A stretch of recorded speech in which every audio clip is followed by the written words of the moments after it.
Welcome to the Rivermen Final Horn postgame show presented by the Peoria Journal-Star alongside Dave Eminian and Rivermen captain Alec Hagaman.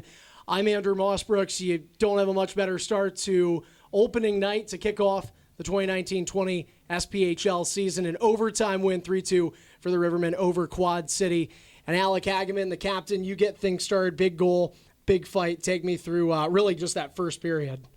I mean, the first period I thought was great. We were actually playing. We were doing our rotations. Defensively, we were strong.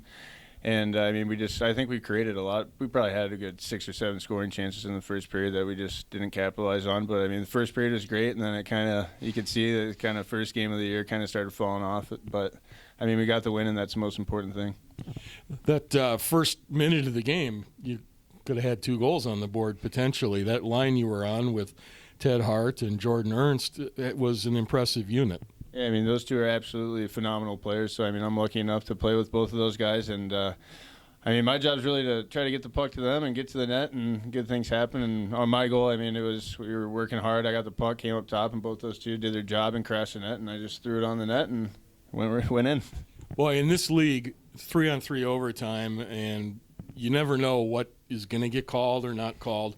When you have an opportunity, you really are pressured to cash in on it, and that overtime was a big situation for you guys. You were down there screening with Reichert.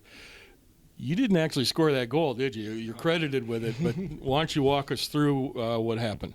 Yeah, no, it was just I think I picked up it was a rebound shot. I just got in the corner, and I passed it up to Scrobes to Hart, and I think they kind of passed it back and forth once or twice, and then me and Reichs just posted up right in front of DeSalvo's eyes, and Hart took a really good shot, and Reichs got the good tip, and it went in, and celebration began. All right, we're going to let you get out of here, Captain. Second straight year, Alec Hagaman scores the first goal of the season for the Rivermen. 3-2 win. Nice job. Congrats, Hags. Thank you. Thank you.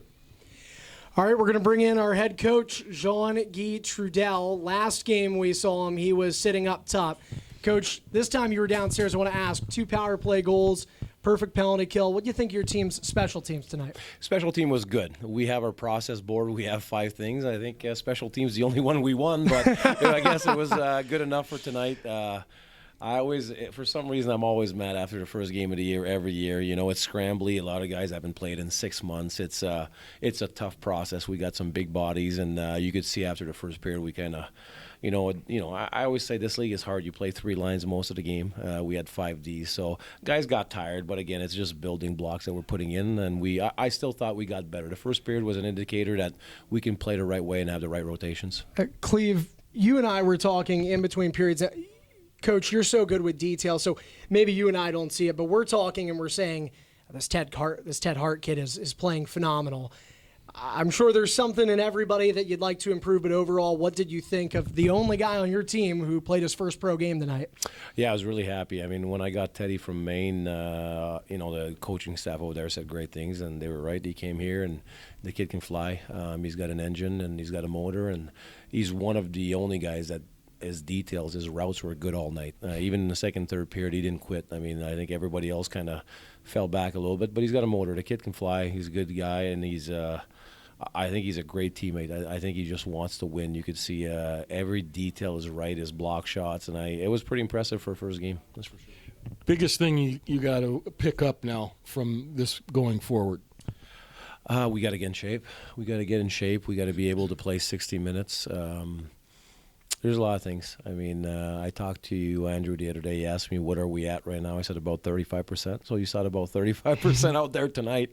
But we were lucky enough. Levine got a great game, and they gave us a power play, and we took advantage in overtime. What do you think changed in the game? It really, in my opinion, felt like when they had that big penalty kill. I know Nick Neville had about 3 or 4 shots that got blocked late in the second. Then they turn around and get that goal. Did you think that penalty kill was what sort of shifted the momentum for them, or do you feel it was a little before then Quad City was starting to take over? I think there's so many shifts of momentum in the game, so you can't really look at one. I think it was our situational awareness. When you're up 2-0, you got to play the same but different.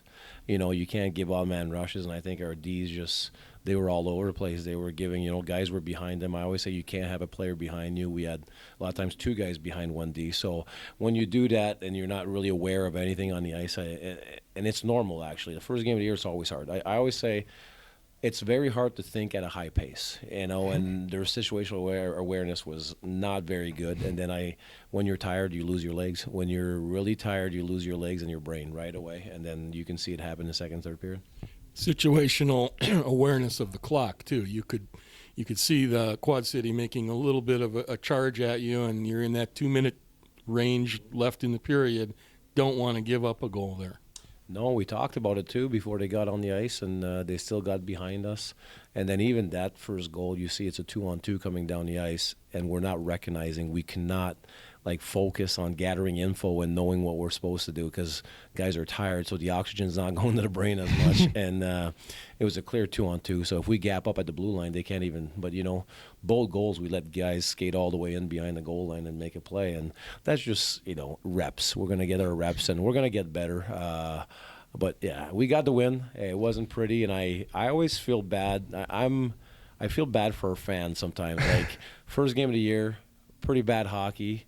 But we're going to get better, that's for sure. Congrats, Coach. We're going to see you, and Andrew will be with me on Thursday from the Journal-Star studios as we have a podcast. I've asked Ted Hart to join us if he's still in this league on Thursday, and we'll bring it to you live from there. Yeah, take us out of here. Oh, we're going to have a lot of fun. And the Rivermen had a lot of fun. Coach say he feels bad for the fans. They got treated to an overtime win, so that's pretty cool. That is going to do it for the Rivermen Final Horn postgame show. For head coach Jean-Guy Trudel, Captain Alec Hagaman, Dave Eminian, my good friend. I'm Andrew Mossbrooks. We will see you next time.